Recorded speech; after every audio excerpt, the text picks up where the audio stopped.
Ya, halo kawan-kawan semua. Ketemu lagi ya. Kita coba membahas tentang Amerika dan Eropa.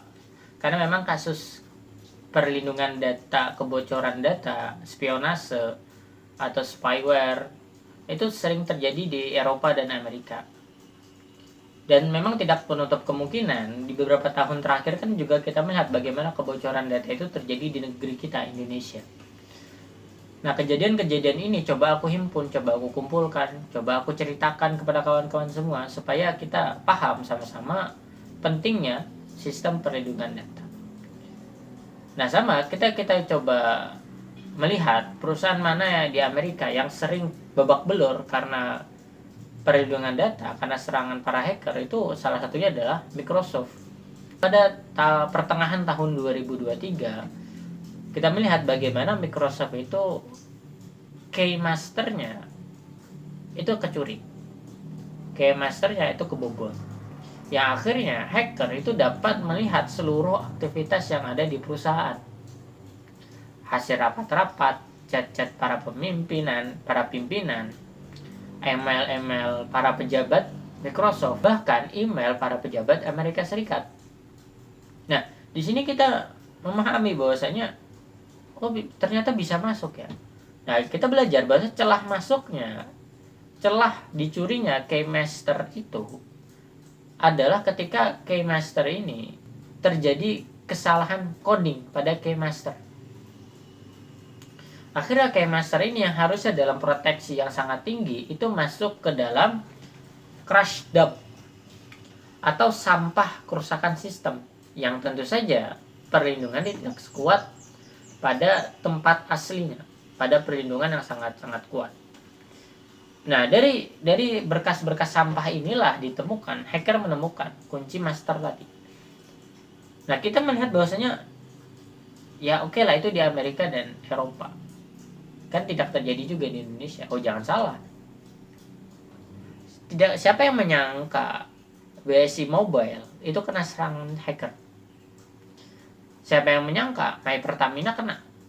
Siapa yang menyangka Peduli Lindungi kena? Siapa yang menyangka pusat data kita kena serang? Nah, hari ini kita melihat bahwasanya ya mungkin ini tahun 2026. Boleh jadi satu dekade lagi kita babak belur sebagaimana Microsoft babak belur, sebagaimana perusahaan-perusahaan di Amerika babak belur karena perlindungan data. Akhirnya kita harusnya bisa mempelajari dengan pelajaran yang sangat-sangat penting satu hal, bahwasanya hacker bisa menyerang dari sisi mana saja. Karena itu kita harus punya proteksi. Boleh jadi hari ini misalkan kita punya keymaster, kita jaga. Bagaimana ketika terjadi kesalahan coding pada tim kita? Bagaimana jika itu bocor oleh vendor? Bagaimana ketika ada keterleluran dari karyawan meletakkan keymaster kita di Google Dokumen? Password perusahaan dimasukkan dalam Google Dokumen semua. Alasannya supaya mudah melihat, supaya tidak capek menghafal, supaya kalau dicari gampang ketemunya. Dan itu kan semua celah. Kalau kita melihat celah semua itu. Nah, yang di sini ya mungkin satu dekade lagi. Kalau hitunganku mungkin satu dekade lagi. 2030 ke atas. Kalau kita tidak mempersiapkan diri 2030 ke atas, mungkin akan banyak serangan-serangan seperti ini ke Indonesia. Nah, maka dari sekarang lah kawan-kawan harusnya bisa mencoba menyicil sistem ini, dicicil. Mulai dibangun, sistem perlindungan data itu mulai dibangun. Mulai diskusi dengan tim cyber security. Mulai diskusi dengan tim IT. Bagaimana cara melindungi data. Ya, aku menjelaskan ini dalam perspektif orang hukum. Ya, teknis perlindungan saya tidak paham. Tapi bagaimana memanajerial ketika terjadi kebocoran, kerugian kita secara material dan imaterial itu kurang. Kita tidak fokus. Oke, kebocoran data terjadi, tapi gampang selesainya. Dan kita bisa growth, bisa tumbuh. bagaimana kita membuat aturan-aturan bagi karyawan-karyawan kita, bagi orang-orang yang memiliki akses KeyMaster ini. Bagaimana larangan, contoh misalnya dilarang menyimpan KeyMaster di Google Dokumen,